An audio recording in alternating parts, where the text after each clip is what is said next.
अस्सलाम वालेकुम। आज हम एक्सरसाइज 8.5 में क्वेश्चन नंबर 1 करेंगे। क्वेश्चन नंबर 1 में आपको गिवन है डी स्क्वायर वाई व D X square plus Y is equal to cosec X. अब इसमें देखिए पी वाली टर्म मिसिंग है, जो इसकी जनरल फॉर्म में सेकेंड डी वाई व डी एक्स के साथ पी की टर्म होती है, पी इंटू डी वाई व डी एक्स। तो इसमें ये वाली टर्म जो है वो मिसिंग है। एंड आपको मैंने एग्जाम्पल नंबर 1 में भी बताया था कि जब बी की टर्म मिसिंग हो तो हम कौन सा मेथड फॉलो करेंगे जेड को फाइंड आउट करने के लिए। उस केस में हम कैरेक्टरिस्टिक फंक्शन फाइंड आउट करेंगे और फिर इसमें C1 एंड C2 को वैल्यूज़ देकर हम इसमें पर्टिकुलर सोल्यूशन फाइंड आउट करेंगे जो हमारे पास जेड की वैल्यू होगी। किस तरह? सबसे पहले आपने इसकी कैरेक्टरिस्टिक इक्वेशन फाइंड आउट की, M square plus 1 equal to 0, M square equal to -1 and M is equal to plus and minus iota. ये आप कर चुके हैं एग्जाम्पल नंबर 1 में, where alpha is 0 and beta is 1। So Y C is e power 0x C1 cos x plus C2 sin x। Beta की जगह पे 1, alpha की जगह पे 0। So Y C is equal to C1 cos x plus C2 sin x। So let's suppose अगर हम C1 को 0 and C2 को 1 पुट करते हैं तो हमारे पास C1 वाली टर्म 0 हो जाएगी। अगर C2 को 1 देंगे तो हमारे पास पर्टिकुलर सोल्यूशन आएगा sin x। तो हमारे पास जो z की वैल्यू इस केस में sin x आ रही है, तो आपके पास सोल्यूशन का मेथड क्या है? Y P is equal to V into Z, तो v इंटू साइन एक्स। जब आप C1 C2 को वैल्यूज़ देते हैं तो वो होता है पर्टिकुलर सोल्यूशन। अगर आप ये मेथड नहीं करते, आपके पास जो एग्जांपल 2 एंड 3 का मेथड है, उस मेथड से हमारे पास जनरल सोल्यूशन आता है, पर्टिकुलर सोल्यूशन नहीं आता। So Y P is equal to V into sine X. Next step क्या होगा कि आपने इसको डिफ्रेंशिएट करना है। सो डी वाई व D X by using the product rule, first function into derivative of second plus second into derivative of first. Again differentiate किया तो यहाँ भी product rule, first function into derivative of second plus second into derivative of first. यहाँ भी product rule के through इसको open किया, तो sine X into D square V over D X square plus D V over D X into cos of X. Solve किया, simplify किया।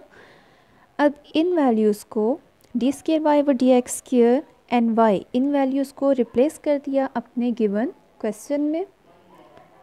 Question में replace करने के बाद आपके पास क्या आता है? सेकेंड डेरिवेटिव की value sine x D square V over D X square plus 2 cos X D V over D X minus V sine X, plus Y की वैल्यू क्या है? V sine X. Right hand side पे given है cosecant X. ये terms cancel.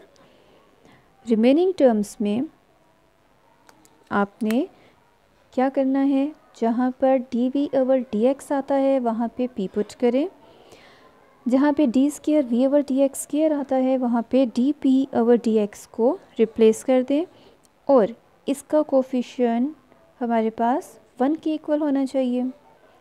It's up to you कि आप पहले coefficient 1 करके p की रिप्लेसमेंट करती हैं या पहले p की रिप्लेसमेंट करके फिर कोफिशिएंट 1 करते हैं, या आपकी मर्ज़ी है।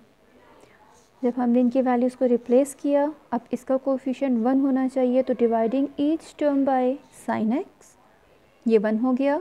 ये हो गया 2 इंटू कॉज ओवर साइन, ये हो गया कोसेकेंड ओवर साइन।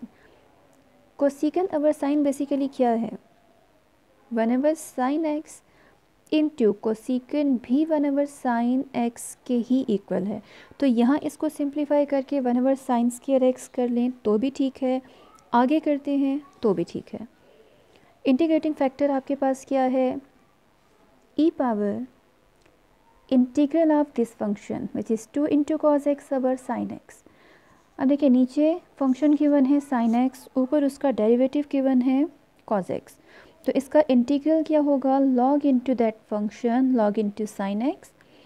लॉग की प्रॉपर्टी से 2 जो है वो साइन की पावर में आ जाएगा, साइन स्क्वायर एक्स। अब लॉग इंटू ई इक्वल होता है 1 के, तो इंटीग्रेटिंग फैक्टर हमारे पास आता है साइन स्क्वायर एक्स। इसके बाद हमने क्या करना है इसके वैल्यू को फार्मूले में रिप्लेस करें और वो फार्मूला आपके पास क्या है, p into integrating factor is equal to integral q into integrating factor.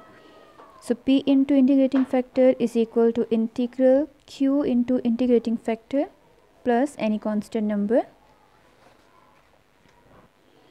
Okay इसके बाद कोसेकेंड को आप 1/, साइन की फॉर्म में लिख सकते हैं. कोसेकेंड 1/, साइन हो गया, ये साइन यहाँ पे एक साइन से कैंसिल हो गया, तो एक साइन यहाँ पे रिमेनिंग, अगेन कैंसिल किया, तो आपके पास आता है 1. तो p into sine square X is equal to 1 का integral x plus C.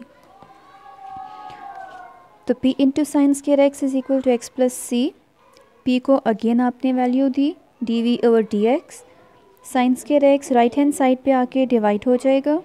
Then separating the variables and then integrating both sides. तो आपके पास क्या आ जाएगा यहाँ पे, x into cosecant square x.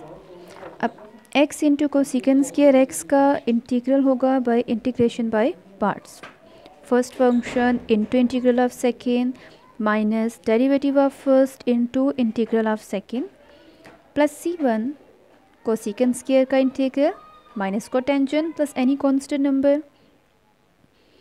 Now v is equal to minus x cotangent x minus into minus plus cotangent का integral है लॉग इंटू साइन एक्स. या आई थिंक मैं आपको पहले भी करवा चुकी हूँ.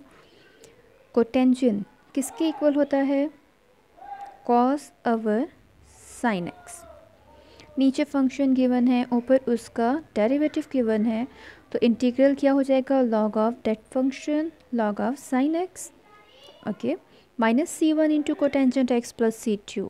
ये आपके पास वैल्यू है v की.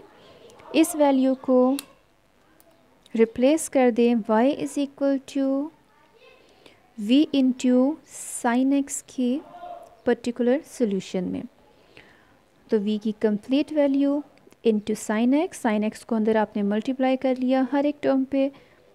फर्स्ट टर्म से कैंसिल हो गया, सेकंड टर्म से मल्टीप्लाई हो गया, थर्ड से कैंसिल हो गया, फोर्थ से मल्टीप्लाई हो गया. तो इसका जनरल सोल्यूशन क्या हो जाएगा, इसके जो कम्प्लीमेंट्री सोल्यूशन था yc, इसका जो पर्टिकुलर सोल्यूशन है yp, इसको आपने ऐड करना है. लेकिन ख्याल रखें कि इन दोनों सोल्यूशंस में जो सी सेम टर्म है जो कॉमन है उसको आपने क्या करना है, उसको आपने जस्ट 1 टाइम लिखना है, उसको रिपीट नहीं करना. अगर आप चेक करें तो इसके कम्प्लीमेंट्री सोल्यूशन में c2 sin x गिवन था आपको, इसके पर्टिकुलर सोल्यूशन में भी c2 sin x आ रहा है. सो इट मीन्स कि c2 sin x को आपने 1 टाइम लिखना है, आपने 2 टाइम इसको रिपीट नहीं करना इसके जनरल सोल्यूशन में. तो y is equal to c1 cos x plus c2 sin x minus x cos x plus sin x into log of sin x. ये आपका रिक्वायर्ड जनरल सोल्यूशन है क्वेश्चन नंबर 1 ऑफ एक्सरसाइज 8.5 का. Thank you.